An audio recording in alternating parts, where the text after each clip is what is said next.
Welcome to the Sustainable Success Podcast. I'm your host, Jess Rowe. This is the place for high achievers and people driven to create sustainable success by healing and preventing burnout, body, mind, and soul. Here you will learn how to harness and honor your own energy cycles so that you can build a lifestyle that ensures you can sustain, grow, and enjoy your success right now rather than waiting for retirement. Let's dive in. Lessons on growth from this week. First, I want to talk about the difference between the growth cycle and survival mode. It is a fine line, and typically you want to only be going into the growth cycle intentionally after knowingly establishing that foundation. So you've already gotten yourself out of survival mode at least once and established a good, strong foundation. Then you move into growth, which can feel a lot like going back into survival mode in some ways because it does stretch your capacity. It stretches your nervous system.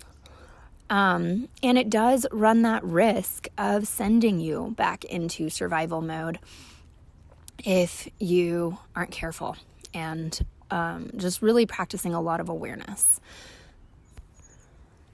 Now, right now, I am definitely trying to go through a growth phase. Was really the primary goal, not necessarily achieving a certain measurable, but actually just challenging myself to stretch, to be able to increase my capacity, to handle stress better and to develop new strategies that really do help me calm my nervous system while growing.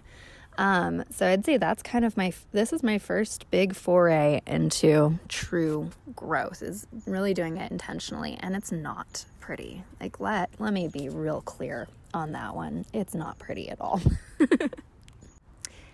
I went in to this week. So I have a big, super stressful thing coming up on Monday. So it's 5 days away. It is something that I have to go through periodically. And it challenges me. It really taxes me to my maximum emotionally and mentally.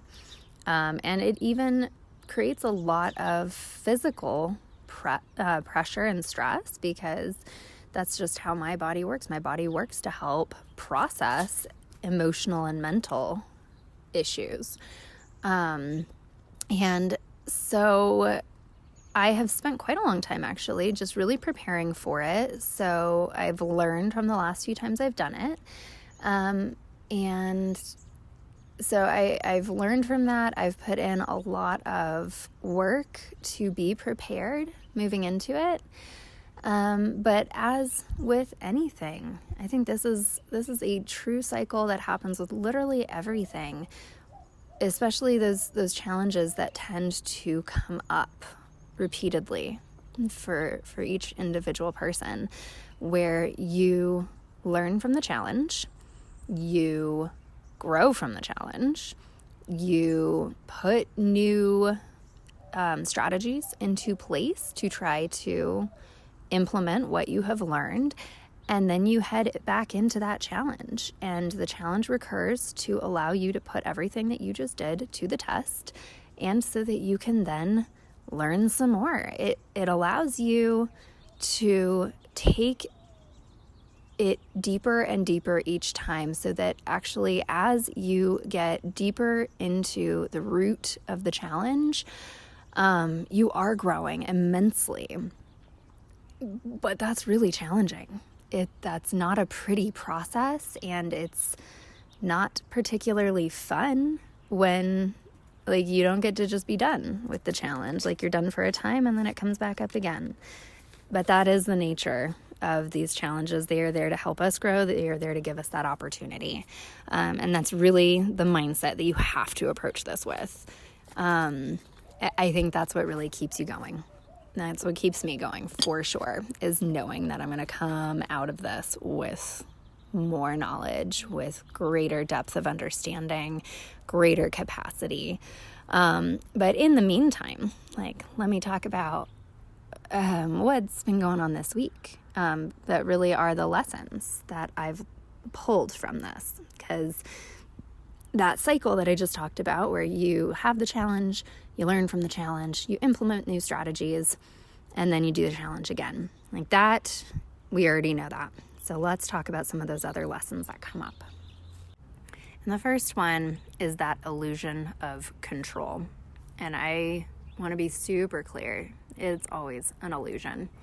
We get this sense, and I know for me, I get this sense that, hey, I've learned from this challenge. I've learned all this good stuff. And so if I just implement what I learned, that's going to give me more control over the challenge. And that is not the case. That's not true at all. What that looked like this week was I believed that if I took all of these steps to get all these other areas of my life in order, planned out, prepped, everything. I wanted to have my meal plan done for January. I wanted to have my content done for January. I wanted to have all these events scheduled out so that the day and time would come and I would just, show up for it. And it led to there being a lot of pressure on myself to get all those things done. And in allowing myself to believe in that illusion of control, I also opened myself up to all of that pressure, which then triggered a whole lot of nastiness. It triggered my anger. That's another area that you want to have in place before you enter into growth, is actually knowing what lets you know that you're on the right track and what lets you know that you're getting off track. For me, that is anger. Anger tells me something is out of alignment. I am not doing things the right way that's most aligned for me. Peace is what lets me know I'm on track. Let me tell you, I have not felt peace at all this week. So that is my cue. So yes, my anger got triggered. The pressure was there. I had a meltdown. It was not pretty, you guys. So I got super frustrated.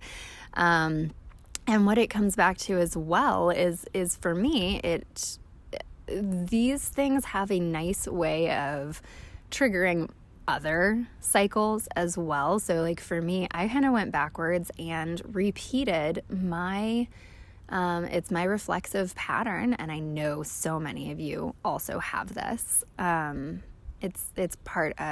It's human nature. And I think it's especially part of being a woman in our society, especially if you're a mom.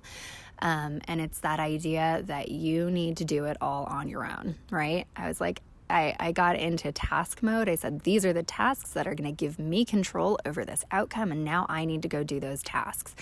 And I forgot to go ask for help. I forgot to inform my family of the help that I needed. And my frustration actually came from, I had learned that I need to inform more. And in my own way, I actually did try to. I tried to inform them, hey, I'm stressed out about this and I have to do these things. And I did tell them what I needed from them to allow me to do that, but it was not empowering for them. And because I entered into that informing from a place of misalignment, of thinking that I needed to do it all on my own and feeling that pressure, the pressure should have been my first warning that this was not actually the correct way to go about this. And unfortunately, while informing is a great strategy, if it's done in misalignment, it doesn't work out, because the universe knows that. It's hey, I'm going to do this for you. I'm going to make this not work out, because you need to know that just because you informed, just because you created this plan, it doesn't mean that it's going to go well, because I hate to tell you, but this plan is at its core out of alignment. So what I learned from this is that moving forward, there is that illusion of control, and entering into anything with the express purpose of trying to have more control over it is like a surefire way to just make it blow up in your face, I think, because you don't have that control. The only thing you do ever have control over is how you respond, how you react. And so, yeah, moving forward, now I kind of know, hey, it's okay to be feeling this pressure. It's okay to be feeling this stress. But what's more important, more aligned for me at least, is to then talk with my family about it. Say, hey, I am feeling this pressure. There's this big thing coming up. We all know it's coming up. This is what I need to prepare for it, or this is what I think I need to prepare for it. And like actually open it up to a discussion so that everyone can actually be on board, because this is something that while I have to be the one who does it, my family is deeply affected by it. And so they are my support system in this. So they need to have a say in how we're going about it. They need to be able to say, hey, this is how I can support you. So they actually get to have that opportunity to be aligned with it as well, instead of me just saying, this is what I need from you. And like giving them no option on how to do it, right? Like when it comes to receiving love and support from those around you, like it's important to give them that autonomy, that sovereignty to choose how they can best support you, right? Otherwise, you're just dictating how they get to use their energy, and that's not healthy for anybody. So yeah, moving forward, it's going to be a lot more like that. Releasing that illusion of control, recognizing where there's pressure, where there's stress, where there's emotion, and finding a more peaceful way to navigate it. Because really, and I think checking your assumptions is a big one as well, because I just assumed that if I did all these things, it was going to give me that control. And that was not the case. Like, obviously, trying to do all those things just created more pressure, and it disempowered the people around me who I wanted support from. So give that some thought. Give some thought when you are preparing for a big growth experience, or what you know is going to be a challenge that's coming up, that's going to stretch you. Recognize where you are falling into that illusion of control. Where are you making assumptions that are not accurate? Where are you feeling pressure? It's very normal. You're going to feel pressure or stress or anxiety when you're heading into a known challenge. It's totally normal. And there's a level of being able to accept that and still be able to just lean into it and go ahead and implement what you've learned from the last time you experienced either this direct obstacle or something similar. So go ahead and implement that stuff, but really challenge yourself on checking those assumptions and where you've got that illusion of control.